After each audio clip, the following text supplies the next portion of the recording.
Well, today I have something that I've been making at home for years, and it's baked stuffed tomatoes. The thing I like about it, you can serve it as a brunch item.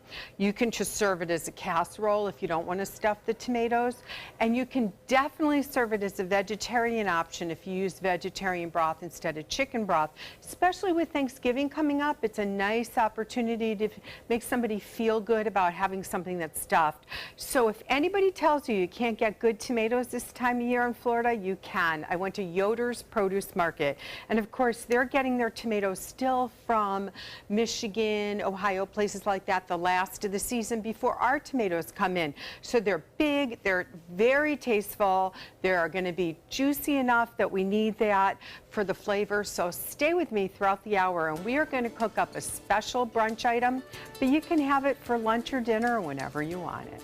We're making baked stuffed tomatoes, and a stop at Yoder's Produce produced beautiful tomatoes, fresh spinach, some fruit, because I'm planning on using this for a brunch dish. But like I said earlier, this can even be made just for a casserole if you don't want to stuff tomatoes. So we start by adding 1 large shallot chopped up. Shallot is in the onion family. It looks a little bit like garlic, but it really adds a good flavor. Shallots originally started growing in France. It's one of the great things that we got in trade. And you'll find that it just brings this balance from just a straight onion. I'm using the Vidalia onions, of course, because I like the sweetness of those. Some garlic salt, regular salt, and black pepper. Now we're going to let this cook up in some oil for about, probably about 5 to 6 minutes, so it's going to be translucent. So while this part's cooking, before we're going to add the other ingredients in a little while, and you don't want to brown it, don't caramelize it, but you want to get it that glistening look, okay? We'll let that go, and then we're going to start with the tomatoes. So, nice big bowl tomatoes, and what I do is I just cut the tops off right here, and I'm really saving a big part of the tomato because this is going to go right into the mix. Now, I'm pretty excited about this recipe because this is a recipe that I can share with you, but it's also going in my first cookbook that will be out probably no later than early spring, and I'm pretty excited because I had a fun photo shoot the other day. So you'll get one of these recipes today that you'll get to use. So you cut the tomato. Don't worry about the bottom because we're going to use some of the mixture of the stuffing mixture just to hold the tomato in place on the bottom. But then you're going to just take a spoon and you're going to take out the meat of the tomato, seeds and all, and we're going to use that because there's a lot of juice in there, okay? So let's get that a good pop. Pour that right in there because that will help with the moisture. And then we'll just give that a dice. And that's going to go in our next segment. I'll finish all the tomatoes, and then we'll get everything ready to add spinach. You can use fresh or frozen, and I think you're going to love it once that Parmesan cheese starts hitting those tomatoes. I'll be back in a few to keep working. So the onions and the shallots have started to glisten. So now we're going to add some fresh chopped spinach.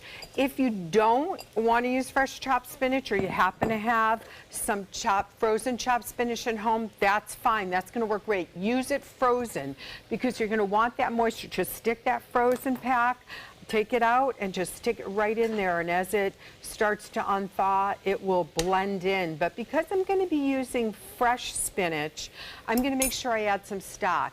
Keeping it vegetarian, use vegetable stock. You can even use a little mushroom stock. I'm going to use chicken stock since I'm not making this necessarily as a vegetarian dish.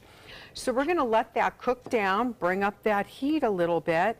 And one of the things I like to do this time of year is add a little Bell's poultry seasoning. Like I said, this is just a really nice special dish. If you have somebody that's coming over that's a vegetarian, I often will make this on Thanksgiving or any type of dinner party because they really get the feeling that it's something special. And it is because we're going to put in Parmesan cheese and Italian breadcrumbs in a little bit. So first, as the spinach starts to cook down, let's take, remember all the tops of the tomatoes that we cut off? We just got rid of the core, but we even have that meaty part in. And a little fresh basil, not too much, but just enough that it gives it that hint. Then we're gonna readjust the seasoning, a little garlic salt and black pepper. Now, whenever you're cooking with spinach, whether it's fresh or frozen, it's a really bland vegetable. So you really have to season a little bit extra because you want your dish to have that flavor. So we're gonna cook that down and let the flavors marry. And then in a few minutes, what we're gonna do is we're gonna add the Parmesan cheese. We're gonna do the Parmesan in layers. So a little bit of Parmesan cheese, and then we're gonna use breadcrumbs. Now, there are so many different stores that offer gluten-free breadcrumbs. Read the label though, because they do, a lot of them have sugar in them. They're made from rice, so just read to make sure you can have it. I'm gonna use regular Italian breadcrumbs. We come back, I can stuff those tomatoes up and get ready to serve. I love these. I love stuffed tomatoes, and this is really good. Now you've done something interesting here with the fried egg. I put a little farm fresh fried egg on top. So that's that real brunch item. But honestly, a breakfast for dinner, and of course, Yoder's has the Bavarian Bread Company. Well, it's called the Bread Store now. Oh, yeah. They carry their bread, and they have that awesome, the cranberry walnut bread. One of my favorite grill breads. that up. You and I have already snuck a few pieces. Grill that up, and that is just, even with the sweetness, it just goes well.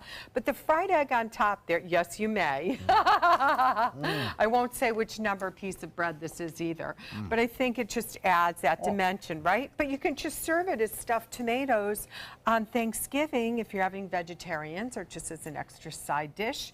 You can get this recipe on mysuncoast.com. Just click on the recipe, and don't forget, every Wednesday, it's gift certificate time. Sign up for our culinary newsletter, and you're entered to win a $50 gift card to one of our restaurants. Everybody should get this recipe because you need that kind of vegetarian recipe in your catalog there. And for you and I, we just put it on top of a big steak. Delicious. Thanks, Judy. Thank you.